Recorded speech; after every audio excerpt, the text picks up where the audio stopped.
Hello everyone, today I'm excited to share my experiences applying motivational theories in real-world educational settings. Over the past semester, I've had the opportunity to work with students facing different motivational challenges, and I wanted to show you how understanding these theories can transform our approach to helping students succeed.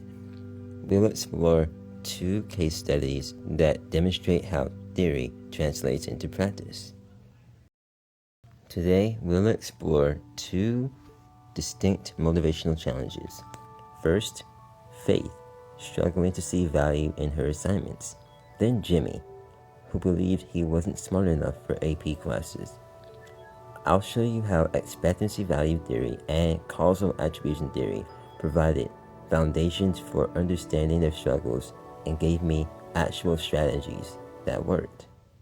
This is Faith, a passionate student with dreams of becoming a psychologist. When she came to me, she was frustrated about her screenplay assignment. She couldn't understand why she had to write a script when she wanted to work in psychology.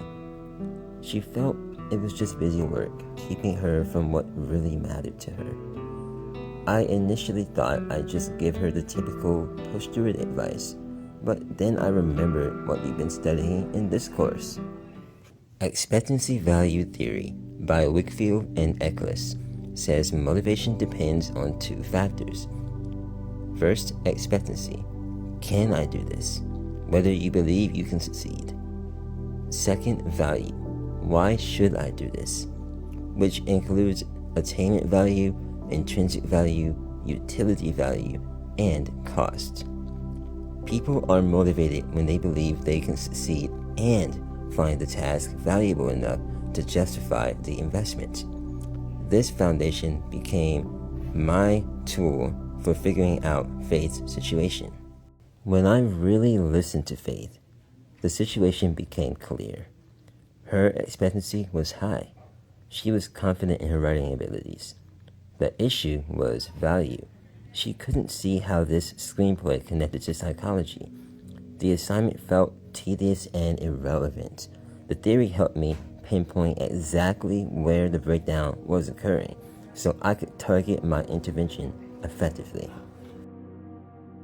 The first thing I decided to do was increase attainment value by connecting the assignment to Faith's identity as a future psychologist. I helped her see that screenwriters research psychological concepts to create authentic characters. We discussed how understanding narrative structure and character development are essential skills for therapists to help clients reframe their life stories. By helping Faith see how this related to her career, I was increasing attainment value. And suddenly, this wasn't just an English assignment. It was practice for skills she would use as a psychologist. To address intrinsic value, I encouraged Faith to choose a topic that genuinely interested her, something connected to psychological themes she cared about: mental health representation, relationship dynamics, character development. This made the task itself more enjoyable and personally meaningful for her. When you choose a topic that resonates with you, the work transforms from obligation into something you actually want to do. For utility value, I showed Faith concrete benefits for her future career. Creating characters develops empathy, crucial for therapists. Understanding character motivation parallels understanding client motivation. Learning to communicate these psychological concepts through narrative writing helps explain complex ideas to future clients. This wasn't about making her love screenwriting. It was helping her see the genuine utility in it. When students understand how a task connects to their goals, they're more willing to invest effort. Lastly, I addressed cost. Faith felt overwhelmed by the time and effort required. I worked with her on time management, breaking the project into smaller pieces, creating a realistic schedule, identifying when she worked best. By reducing the perceived cost through better planning, I removed another barrier. Sometimes students aren't unmotivated, they're just overwhelmed. The results were surprising. Faith went from frustrated to enthusiastic by the end. She wrote a screenplay about a school counselor working with a teenage client dealing with grief and depression. When she told me about it, her eyes lit up. This wasn't compliance anymore, it was genuine engagement. Most exciting, Faith started independently applying these connections to other assignments she had. This suggests that the intervention didn't just solve one problem, it also gave her a foundation for approaching challenges in general.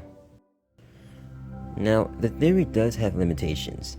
First, it assumes rational cost-benefit analysis, but Faith's resistance was partly emotional. Second, it underemphasizes social factors. Faith was concerned about classmates' opinions and classroom environment. Third, it doesn't address how past emotional experiences create motivational barriers. These limitations don't actually invalidate the theory. They remind us that theory is just a tool, not a complete explanation. Now, let's meet Jimmy. He's a junior, solid B student, and an athlete, and first in his family to attempt AP coursework. When I met him, he was failing AP US history. He stopped completing homework, he bombed the tests, completely disengaged. He was considering dropping the course. When I asked what was happening, his answer was devastating. He said, "I'm just not smart enough for AP classes." He had really convinced himself that he lacked the intellectual ability. Can you believe that? This is where causal attribution theory became important. Bernard Weiner's causal attribution theory explains how beliefs about causes of success and failure influence emotions, expectations, and behavior. Causal explanations fall along 3 dimensions: locus, internal or external to the person; stability, fixed and enduring or temporary and changeable; and controllability, within one's control or not. These dimensions have powerful consequences. Stability influences expectations. Stable causes for failure lead to expectations of continued failure. Locus affects self-esteem. Internal attributions for failure damage self-worth more. Controllability influences emotions. Uncontrollable causes lead to shame and hopelessness, while controllable causes suggest possibility of improvement. And this foundation helped me understand Jimmy's psychological state. Now let's analyze Jimmy's attribution. He said, "I'm not smart enough." This is internal. Damages self-esteem. Stable. He believed it was fixed. Uncontrollable. He couldn't change his actual intelligence. Causal attribution theory predicts this pattern leads to decreased self-esteem, expectations of continued failure, shame, hopelessness, and withdrawal. Exactly what we were seeing. Jimmy stopped trying because he believed trying was pointless. This prediction, matching his state, told me the theory could guide my intervention. My goal was shifting Jimmy's attributions from stable, uncontrollable factors to unstable, controllable ones. I challenged his ability attribution through conversations. We reviewed his failed tests and incomplete assignments together, identifying specific changeable factors. He wasn't reading chapters before class. He attempted assignments late at night after practices. He didn't use effective study strategies, and he never sought help from teachers. I repeatedly told him, "You're struggling not because you lack intelligence, but because you don't put in the study strategies and time management that AP courses require. These are skills you can learn." By reframing his struggles as controllable factors, I aimed to restore his sense of agency. But changing attributions requires more than words. I had to provide actual evidence. First, we created a structured study plan with designated times around his athletic commitments, including Tuesday and Thursday mornings for teacher visits and meetings. Second, I collaborated with his coach to create protected study time and reinforce that struggles were about the time management, not his ability. Third, I connected him with a senior student who had successfully taken AP courses while also playing sports, proving it was possible. Fourth, our academic coordinator taught him some specific study strategies. By shifting attributions and providing evidence the new attributions were valid, I could restore his expectancy of success. The results were amazing. Within a short period, Jimmy passed his first quiz. His emotional state shifted. He was less withdrawn, more hopeful. He was soon able to raise his grade to a C+, and he remained in AP classes. But the transformation went beyond grades. Just like Faith, his engagement changed completely. His skills transferred to other courses. His parents were really thankful, and his coach noted improved focus. The theory successfully predicted that shifting attributions would restore expectancy, transform shame, and increase persistence. Reflecting on what worked, the stability dimension was actually most powerful. It helped Jimmy see difficulties as temporary rather than permanent, and that was transformative. Maintaining internal locus while shifting controllability was really effective. Jimmy still saw performance as his responsibility, but now it was within his control. This restored hope without removing the accountability. Proving real evidence was important. New attributions need supporting experiences and actual success. Causal attribution theory does have its limitations. First, changing attributions required providing actual evidence. The theory doesn't specify how to make re-attributions convincing. Second, the intervention required changing circumstances beyond just cognitive interpretations. Thirdly, emotional transformation involves social support beyond cognitive shifts. Additionally, the maladaptive attributions occasionally resurface during high-stress situations. Attribution change is an ongoing process that requires reinforcement, and it's not just a one-time thing. I want to share some practical implications for working with students and these theories. First, figure out the problem before intervening. Faith and Jimmy both appeared unmotivated, but causes were different. Use the theories as tools to diagnose the issue. Second, develop frameworks. I now plan to use expectancy-value theory to analyze whether problems are with expectancy, value, or both.